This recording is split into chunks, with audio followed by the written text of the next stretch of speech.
여러분 안녕하십니까? 뉴스투데이 제주입니다.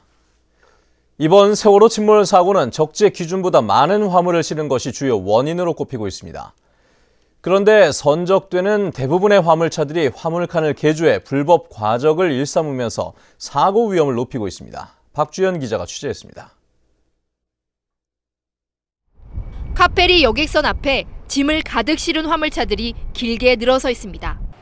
대부분 4.5톤 화물차지만 차체를 늘리고 적재함을 키웠습니다. 차에 바퀴를 2개 더 달고 차체를 1m가량 늘리면 화물을 최고 3배까지 더 실을 수 있습니다. 안전을 위해 차량을 개조하는 것은 합법이지만 불법 과적을 위한 수단으로 악용되고 있습니다. 우리가 많이 보면 사고 발견인데 차가 이게 걸리면은 운행을 못하지. 걸려서 우리가 결국 맨날 결국 내고 다니는 일이 있어요. 여객선사에서는 화물차가 몇 대인지만 확인할 뿐 과적 여부는 살피지 않습니다. 저희가 예약할 때 몇 톤 운행이라고 얘기를 해요. 그럼 따로 확인 안 하고? 세월호 침몰 사고가 났는데도 해경과 자치단체 모두 불법 과적 단속에는 손을 놓고 있습니다. 그게 좀 시간이 없잖아요. 대부분 관계사들하고 지자체에서 판매해서 단속은 따로 안 하잖아요. 불법 과적인 줄 알면서도 묵인하고 있다는 의혹까지 나오고 있습니다. 따로 15톤은 체크하진 않아요? 체크는 한다고 우리가 얘를 풀어주기 힘드니까 딱 여기도 맞춰가지고 저희가 그렇게 해가지고 대형 여객선에 보통 이런 트럭이 수십 대 정도 실리기 때문에 실제 무게와 수백 톤 차이가 날 수밖에 없습니다. 화물차의 불법 과적과 관련 기관의 허술한 단속까지 도를 넘은 안전불감증이 사고 위험을 높이고 있습니다. MBC 뉴스 박주연입니다. 제주항로 여객 선사들이 신고한 화물 선정량이 실제 하역량과 크게 차이 나는 것으로 나타났습니다. 제주항만물류협회에 따르면 올 들어 지난달까지 세월호를 포함한 제주기점 여객선 5척에서 하역된 화물은 123만 톤으로 여객 선사들이 신고한 선정량 40만 톤에 비해 3배 이상 많았습니다. 여객 선사 측은 실을 때는 실제 중량으로 내릴 때는 부피로 산정해 요금을 부과하기 때문에 차이가 난다고 밝혔습니다. 하지만 화물 선적에 대한 관계 기관의 확인 절차가 부실해 여객 선사들이 축소 신고한 것이 아니냐는 의혹이 제기되고 있습니다. 여객선과 화물선 등 각종 선박 운항이 증가하면서 제주항이 포화 상태를 보이고 있습니다. 매일 입출항 전쟁이 벌어지면서 항만 운영의 효율성은 떨어지고 사고 위험은 높아지고 있습니다. 이소현 기자입니다. 전남 진도해상에서 침몰하기 직전 세월호는 가까운 진도관제센터가 아니라 제주관제센터와 교신을 했습니다.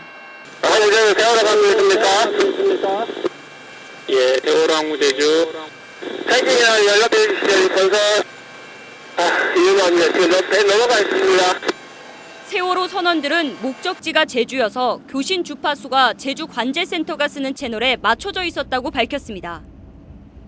제주항에 드나드는 선박이 많아 사전에 제주관제센터에 통보하지 않으면 입항이 늦어질 수 있기 때문에 보통 교신 채널을 미리 맞춰놓는 겁니다. 항구가 적다 보니까 미리 그렇지 않으면 거기 수항하는 데도 있고 입항하는 데도 있고 그러니까 우리가 미리 이제 그런 이제 관제실에 알려줘야 입출항 순서를 이제 정해줄 거 아닙니까? 지난해 제주항을 드나든 여객선은 3,065척. 2010년에 비해 18% 늘었고 대형 크루즈는 4배 이상 급증했습니다. 여기다 화물선 등 다른 선박 운항이 늘어 제주항 선석이 부족해 입출항 전쟁이 벌어지고 있는 겁니다. 게다가 제주항에서 입출항하는 여객선과 화물선이 특정 시간에 몰리면서 포화 상태는 더 심각합니다.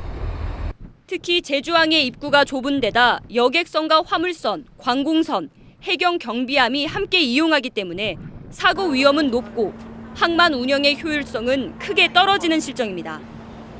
MBC 뉴스 이소연입니다.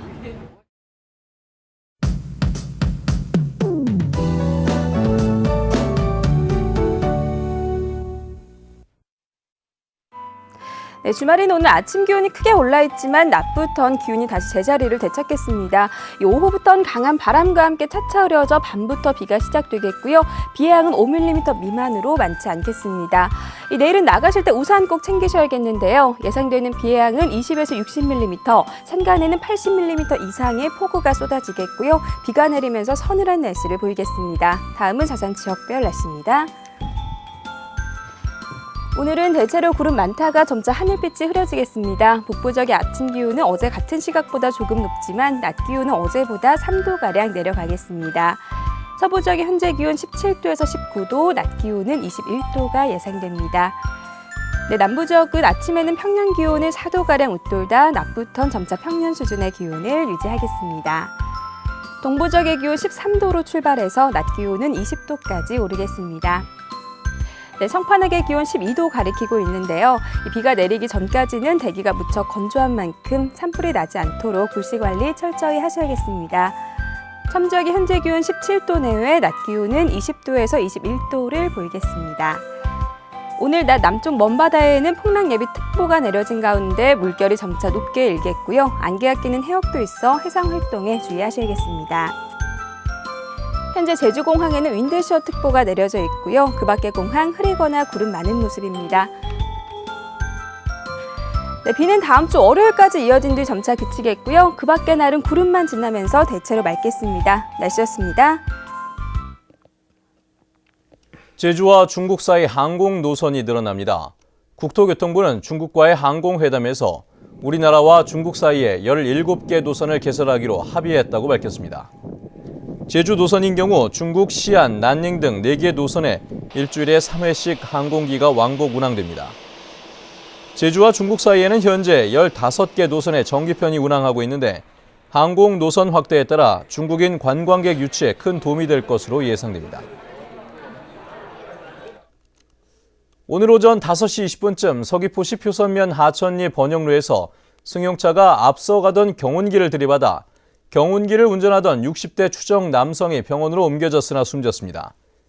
경찰은 어두워서 경운기를 발견하지 못했다는 승용차 운전자의 말을 바탕으로 정확한 사고 경위를 조사하고 있습니다.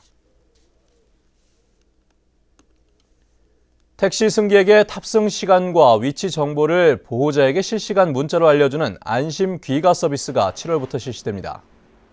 안심 귀가 서비스는 승객이 스마트폰으로 택시에 부착된 안심 귀가 QR코드를 찍으면 차량 번호와 이동 경로 등이 실시간으로 가족이나 친구 등에게 자동으로 전송되게 됩니다. 제주도는 6월까지 도내 택시 5,400여 대에 QR코드를 부착할 계획인데 밤늦게 택시를 이용하는 여성이나 학생의 불안감을 해소하는 데 도움이 될 것으로 보입니다. 승용차로 행인을 치어 숨지게 한 뒤 목격자인 것처럼 경찰에 신고했던 공무원이 붙잡혔습니다. 서귀포경찰서는 서귀포시청 공무원인 37살 오모 씨를 특정 범죄 가중처벌 등에 관한 법률 위반 혐의로 입건해 조사하고 있습니다. 경찰에 따르면 오 씨는 지난 1월 1일 새벽 0시쯤 서귀포시 표선면 해안도로에서 자신의 승용차로 40대 남성을 치어 숨지게 한 뒤 달아났다 사고를 목격한 것처럼 경찰에 신고한 혐의를 받고 있습니다. 서울중앙지검은 제주 판타스틱 아트시티 조성사업 인허가 청탁과 함께 2010년 12월부터 2011년 2월 사이에 건설업체 대표 최모 씨로부터 20억 원을 받은 혐의로 김영택 전 김영편입학원 회장을 구속 기소했다고 밝혔습니다. 검찰은 제주도 투자자문관으로 활동하던 김 전 회장이 최 씨에게 사업 참여를 권유하고 공무원들에게 뒷돈을 지급하겠다고 말한 것으로 확인됐다며 공무원들에 대한 로비가 이루어졌는지를 추적할 방침입니다. 제주 판타스틱 아트시티는 드라마 체험장과 테마파크 등을 갖춘 복합 관광단지로 1조 6천억 원에 달하는 투자비를 조달하지 못해 사업 추진이 무산됐습니다. 제주도는 지방규제 개선 과제 발굴을 위해 제주상공회의소의 지방규제 신고와 고객보호센터를 운영합니다. 신고센터에서는 경제적 진입규제 등 기업활동과 도민 경제활동에 불편을 주는 각종 행정규제를 비롯해 과도한 규제, 지나친 행정 편의 중인 규제 등을 접수해 개선합니다. 또 불합리한 공무원의 업무 행태를 개선하고 기업 활동의 애로사항을 해소해 나갈 계획입니다.